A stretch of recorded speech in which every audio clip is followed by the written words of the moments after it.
berfirman, tegakkanlah kebenaran dan keadilan. Karena Allah, bukan karena Gus Dur, bukan karena ketua DPR. Karena Allah.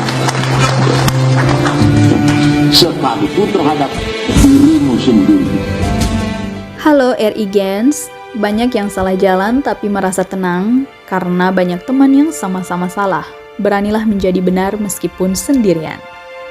Prinsip ini bukan hanya sebuah imajinasi yang mengawan, tapi menjadi api semangat yang menyala-nyala bagi seorang Baharudin Lopa untuk memberantas kasus korupsi di Indonesia. Suatu pilihan meniti jalan pedang penegakan hukum di Indonesia. Keberanian Baharudin Lopa yang gencar dan komitmen mengejar para maling negara ini membuat para koruptor yang masih berkeliaran gemetar gerah seperti cacing kepanasan. Nah, penasaran dengan sepak terjang Baharudin Lopa, putra asal Tanah Mandar ini dalam menegakkan hukum di Indonesia? Yuk deh, langsung aja kita bahas videonya. Tahu nggak kamu kalau di usianya yang baru 23 tahun dan saat itu statusnya masih mahasiswa hukum di Universitas Hasanuddin, Lopa sudah diminta menjadi jaksa di Kejari Makassar. Berselang 2 tahun prestasinya di Kejari Makassar mengantarkan dirinya menjadi Bupati Majene di usia 25 tahun.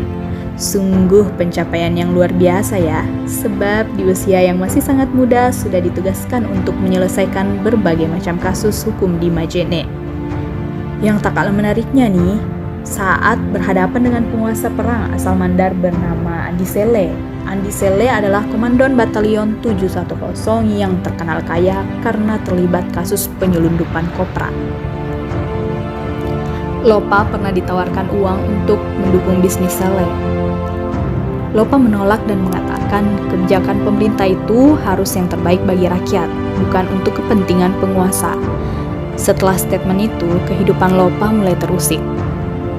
Nyawa sang pendekar pun terancam.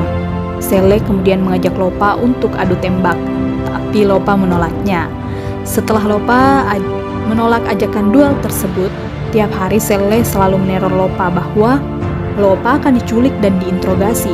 Nah, beruntung nih guys ya, saat itu kapten dari satuan kepolisian yang baik hati bernama Andi Dadi melindungi nyawa Lopa. Syukur ya guys.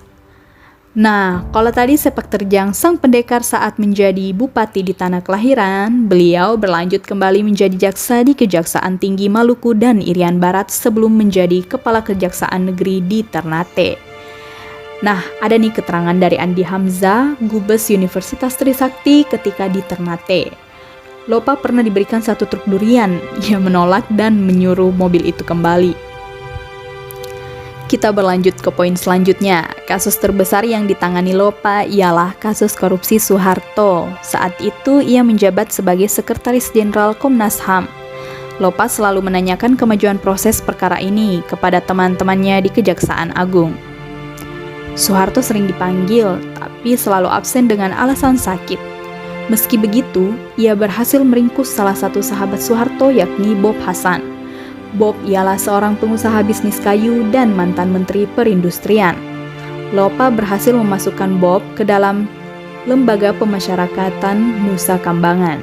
Meski saat itu Soeharto sedang memimpin dan Lopa bisa saja terancam.